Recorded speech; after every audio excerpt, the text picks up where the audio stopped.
Hello বন্ধুরা, তোমাদের সকলকে নতুন একটি ভিডিওতে আবারও জানাই স্বাগত। তো আমরা আজকে বানিয়ে নিয়েছিলাম এঁচোড়ের কোপ্তাকারি। অসাধারণ একটি রান্না, তোমরা বাড়িতে বানিয়ে জানিও কীরকম খেতে হয়েছে। এটা যদি খাবারের পাতে থাকে, এরপর চিকেন মাটন কোনো কিছু লাগবে না। তো প্রথমেই আমরা আলু আর এঁচোড়কে ভালোভাবে সেদ্ধ করে নেব। এরপর একটা পেঁয়াজ নিয়ে ছোটো ছোটো করে কুচু কুচু করে কেটে নেবো, আর কাঁচা লঙ্কা আমরা কিছু কেটে নেব। তারপর এতে আমরা দিয়ে দেবো স্বাদ মতো লবণ। তো যে যেরম লবণ খেতে পছন্দ করবে সেইভাবে তোমরা লবণ দেবে। তারপরে দিয়ে দেবো আমরা কিছুটা পরিমাণ বেসন। তো বেসনটা খুবই অল্প পরিমাণ। তারপরে দিয়ে দেবো ধনে গুঁড়ো, তারপরে দিয়ে দেবো জিরে গুঁড়ো দেওয়ার পরে আমরা দিয়ে দেবো একটু লঙ্কার গুঁড়ো, আর দিয়ে দেবো আদা রসুনের বাটা, আর একটু লেবুর রস। তো লেবুর রসটা দিলে স্বাদটা খুবই সুন্দর হবে। তো এরপরে আমরা ভালো করে এটাকে মেখে নেবো। এঁচড়গুলোকে ভালোভাবে মেখে, আলুটাকে ভালোভাবে মেখে নেবো। মেখে এইভাবে ছোটো ছোটো করে বলের আকারে দিয়ে আমরা বানিয়ে নেবো।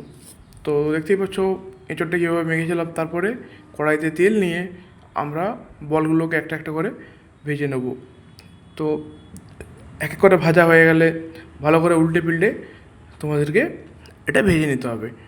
দেখতেই পাচ্ছ ভালোভাবে আমরা ঘুরিয়ে ফিরিয়ে এটাকে ভেজে নেব। আর বেশি কড়া ভাজা হয়ে গেলে খেতে ভালো লাগবে না, সেটা যেন খেয়াল থাকে। তো দেখতেই পাচ্ছ আমাদের সমস্ত বলগুলো ভাজা হয়ে গেছে। তো ভাজা বলগুলোও খেতেও অসাধারণ লাগছিল খেতে। এরপর আমরা নিয়ে নেবো একটু জিরে, কয়েকটা শুকনো লঙ্কা, গোটা গরম মশলা, তেজপাতা।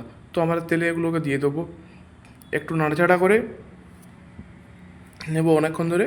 তারপর আমরা দিয়ে দেবো পেঁয়াজ। তো দেখতেই পাচ্ছ আমরা পেঁয়াজ দিয়ে দিয়েছি। পেঁয়াজটাকে একটু ভালো করে নাড়িয়ে চাড়িয়ে ভেজে নিয়ে আমরা দিয়ে দেবো আদা রসুনের পেস্ট। তো আদা রসুনের পেস্টটা দিয়ে কিছুক্ষণ নাড়িয়ে চাড়িয়ে নেবো। ভাজা হয়ে গেলে আমরা এতে অ্যাড করে দেবো টমেটো পিউরি দিয়ে দিয়েছি, দেখতে পাচ্ছ। এরপর আমরা দিয়ে দেবো এক এক করে হলুদ গুঁড়ো। তারপর আমরা দিয়ে দেবো এতে জিরে গুঁড়ো, লঙ্কা গুঁড়ো এতে আর দেবো না। এতে আমরা একবার একটু সামান্য জল দিয়ে ভালো করে মশলাটা কষিয়ে নেবো। লঙ্কা যেহেতু আমরা ফোড়ন দিয়েছি আর ওতেও আমাদের দেওয়া আছে। তো যখন দেখবো হালকা তেল বেরিয়ে এসছে, দেখতে পাচ্ছ মশলা থেকে তেল বেরিয়েছে। তেল বেরোনোর সময় একটু অল্প পরিমাণে আমরা দিয়ে দেবো গরম মশলার গুঁড়ো, তাতে স্বাদ আর গন্ধটা খুব সুন্দর হবে। তো এভাবে একটু সামান্য জল দিয়ে নেড়ে চেড়ে নেবো। তো দেখতেই পাচ্ছ আমাদের মশলা রেডি হয়ে গেছে। তো এবার মশলা রেডি হয়ে গেছে। তো আমরা কী করবো, আমরা যে এঁচোড়ের যে কোপ্তার জন্য বলগুলো ভেজে রেখেছিলাম সেই বলগুলোকে কড়াইতে দিয়ে একটুক্ষণ কষিয়ে নেবো। কষানো হয়ে গেলে আমাদের টমেটো পিউরি যেটাতে বেটেছিলাম ওটাতেই ওই জলটাকে আমরা ধুয়েতে দিয়ে দেবো। আর দেখতেই পাচ্ছ কিছুক্ষণ ধরে ফুটানোর পরে এটা তৈরি হয়ে গেছে। নামানোর আগে সামান্য পরিমাণে একটু ঘি দিয়ে নামিয়ে নেবো। তো ভিডিওটি যদি ভালো লেগে থাকে চ্যানেলটা লাইক করবে, সাবস্ক্রাইব করবে।